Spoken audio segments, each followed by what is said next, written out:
Hi and welcome to Phoenix TV, the TV show that follows Manchester's fastest and most exciting sports team, the Manchester Phoenix. On this week's show we've got player interviews and match highlights. We're going to start as always with my good friend, the chimney sweep, Tambo. How's it going, mate? Chimney. I can't remember the rest. It was Dick Van Dyke, wasn't it? I've only got an auto-tune on that thing. Right. Not a lot of movement news because the deadline's now over. So no more movement, no more imports for Guildford or for Sheffield or for Slough or any of them now. Right, Wednesday game, Flames 6, Phoenix 4. Absolutely fantastic game of hockey down there, Pete. You know, we really worked our socks off, and to come away with that 2 goals, which is definitely doable in the second leg. Yeah, definitely. I mean, like the games we played, obviously we've beaten sort of Guildford up to that point. People have got to remember, obviously, no number one goalie, a defenseman out and a forward out at the time, I believe. So we're 3 key players down and only losing 2 goals against a full-strength Guildford team. Yeah, a win would have been nice, but 2 goals is still all to play for. It's not dead and buried. And if you think about it, we're only at half-time. But this player's missing, well, that's just excuses. Oh, absolutely. You read the forums, absolutely. just excuses. Yeah. Anyway, that apology still hasn't happened. Hold on, I'm just stepping this way to distance myself. Right, on to the games from last Saturday. Bison 4, Bracknell 0. Routine win for them. Owen, Chambers, Greener and Rand. 2 short-handed goals though, so Bracknell might be looking at the way they played there. Jets 3, Tigers 4. I'll just repeat that one. Jets 3, Tigers 4. Finally the monkey off their back with a win after 23 games. All credit to them, they came back from 3-0 down. You know, Bakarlik, Connolly and Plaskauskas had them Jets 3-0 up after 25 minutes. But then the fight back. Burrows, Kruzik and Burrows again made it 3-3. And then early in the second half, of all people, Juraj Senko, the guy that Slough got rid of, scored the winner. You know, hockey does come back and bite you in the backside now and again. There's a bit of karma there. Right. Steel Dogs 3, Flames 5. Good game at Ice Sheffield apparently. Lundy and Holland put the Flames ahead. Longstaff made it 3-0 and then Berbers pulled one back. Morgan scored an absolute cracker to make it a 1-goal game, but the Flames jumped up a gear again and Hoppy got the winner with an empty netter at the end. He didn't get the winner, that's rubbish. He actually got the 5th goal. 4th one came from Campbell. We'll edit that out in the remix, don't worry. Another one. Lightning 2, Phantoms 3. Bit of a surprise in local derby. As usual, a bit feisty. Graham McPherson lost another fight. He fought after 2 minutes and apparently not an easy win, a points win for Pick. James Ferrara that is, and Christie had a bit of handbags at the same time.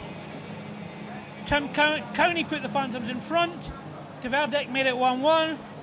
Nothing in the second. Emerson took a high stick, which saw, who was it? Yeah, one of the Ferraras take an early shower. New boy Jockley scored a penalty shot. Apparently you want to see that on Milton Keynes telly when it comes in. Put MK in front. But that boy Lauku got 2 goals and Phantoms came away with the points. That just leaves our game last night at Swindon. Not a pretty result really, was it? As we're all happy clappies. We're all happy clappies. No, not our night. We didn't play well. Swindon did, and we lost. End of. Yeah. You know, we short benched, they were short benched. We didn't like the referee, they didn't like the referee. And at the end of the day, the better team won it, and we're out to make up for it tonight. Yeah, absolutely. I think you can take one of 2 ways. One, yeah, it's disappointing we lost, and you'd like to think we could beat Swindon, but Swindon are one of those teams where one night they can bang the goals in, the next night they can't hit a cow's rear end with a banjo. Well, they were on form last night, so fair enough. Yeah. So, quick look at the league table. Yep, not a problem. Okay, it's just shuffling up to my left shoulder, just like that parrot. Bison, 41 played, 61 points. Flames, 2 games in hand with 58. Phoenix, 40 games, 53 points. The Jets, 46. Lightning, 43. Wildcats, 42, all 38 games. The Bees, 39 from 39. That's 500 hockey, isn't it? Phantoms with 35. Then the Steel Dogs with 31, and Telford move off that 9 point up to 11. Not a lot of change, but we have a bit of ground to catch up, which can still be done. Yeah, I mean, again, someone put a great post on Facebook saying I think we win about 75% of our games, and to win, then we need 66% off Guildford and Bison. So yeah, it's it's still doable. Yeah, it's a really good post. So people, if you've not seen it, it's perfect. Okay, go and watch it. Paul Baker, top bloke. Yeah, like I say, it's going to be difficult, but thanks for giving me a headache at 10 o'clock this morning, Paul, trying to figure that one out. No, let's say it's going to be a tough ask, but yeah, it's still doable. You need one or two of the teams just gone a bit of a bad run, and us to kind of pick up the points. It's still there, but it's difficult. Right, on to tonight, Slough Jets. They took the points from us last time here, but we've done them twice down their end. Both teams losing last night. Yeah, someone's going to come away with, well, should come away with 0 points, unless it goes into overtime. Not to try and jinx it, Tony, sorry. Yeah, I think we seem to have the measure of Slough recently, but obviously they've improved a little bit with Pasha Gomenyuk coming over from Sheffield and obviously Kieran Long. So it's turning into like a Phoenix Old Boys club, I think, at the moment, isn't it? Well, I think Slough was auditioning for Mastermind. They played Pasha as a forward last night. Something a little bit different, isn't it? Yeah, certainly. So, as far as, I mean, this game could go either way, but the boys will be up for it after last night. We're still a bit short, but the good news is it looks like Joachim Flatten will be back next week. Good, so that helps us a little bit. James Neal's back on the ice. But, I think we can take the points. Well, we always think we can take the points. But absolutely. We're happy clappers. We're towing the company line, that's what it is. And if we say anything and have our own opinion, we'll just get told off by Neil. So, right. Just before we end up, you've got something to say about the GB sledge hockey? Yes, I've also got a bit about the GB guys as well later on. But yeah, basically GB sledge hockey, for those who aren't aware, they're all completely self-funded. I think they're the only Paralympic sport now that's completely self-funded. They're doing a couple of fundraisers. One's going to be on the 16th of February, which is in Blakely, I believe. And they've also set up I think it's a GoFundMe page where they're going to try and raise 10 grand.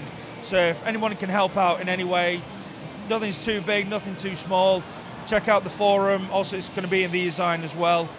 Just help out best you can. It's wouldn't it be nice if we could potentially have 2 GB ice hockey teams, one in the Paralympics and one potentially in the Winter Olympics. Yeah, and say on to the GB team, they are playing on Tuesday night over at Ice Sheffield, and 3 of our lads are going over to play for the import side. So if you're not doing anything on Tuesday night, nip over there.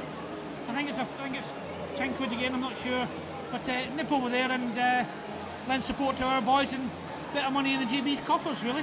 Yeah, it should be a good game, a nice warm up for them. So yeah, and any girls who can't make that, if you're over the age of 16, get down to Widnes at 10 o'clock for the women's Phoenix team. So right. I think we should leave it there. We're going to run out of tape, aren't we? So right. Do you want to take it away and we'll get down and do our thing. Right. What did I say? Oh yeah. Let's go watch some hockey.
part of our meet sponsors and clubs, etc., that come to the ice hockey.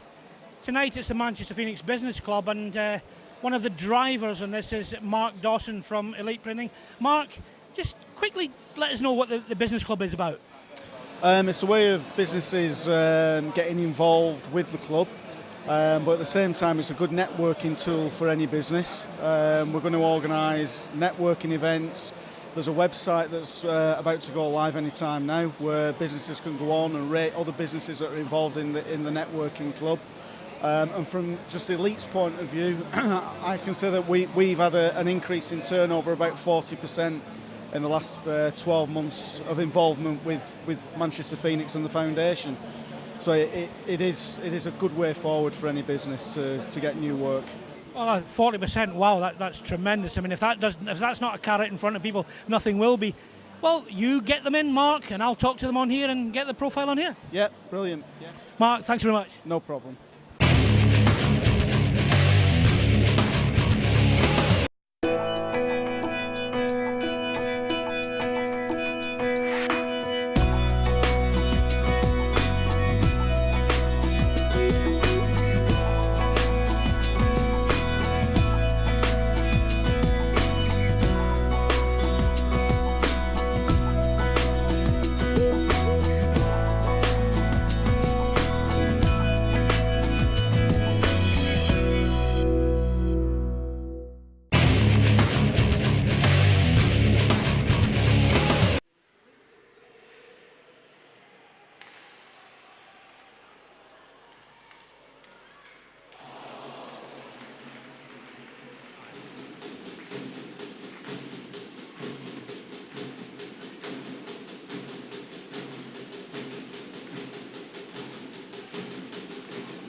1 minute left in the second period. 1 minute left in the second period. Okay, Phoenix TV here. Tonight our sponsors are the Manchester Phoenix Business Club, and we invited some guests to come along. And I've got a newbie to ice hockey here. I've got Ashley Hinton, who's with Cresta World Travel, which is a local club. And your first time at ice hockey, Ashley? Yep, first time. Heard a lot about it. Recommendation from a friend, so I thought I'd come along, give it a shot. Well, the big question I'm going to ask right away is, have you seen enough to bring you back? I think I have, yeah. Much more physical than I thought it was going to be. It was a cross between wrestling, ice hockey, and wrestling, hockey, and ice skating. Much more physical than I thought it was going to be. You ain't seen nothing yet. You wait till this one boils up. Right, I can't wait for that. Okay, tell me a little bit about Cresta World Travel. Cresta World Travel, we're based in Altrincham. We do business travel, retail travel, corporate stuff. Been going for about 30 or 40 years. Very good company to work for. So come in and sort of book a flight, book a holiday. So, yeah. So when I retire in a couple of years, when I'm doing my world trip, come and see you. Come and see us. You'll be looking for a round the world cruise or something like that. Something quite nice. We'll sort you out, definitely. Well, it's great to see you. It's great to see the business come and be part of Phoenix. So hopefully we'll see you again. Ashley, thanks very much. Lovely. Cheers. Thank you very much. Thank you.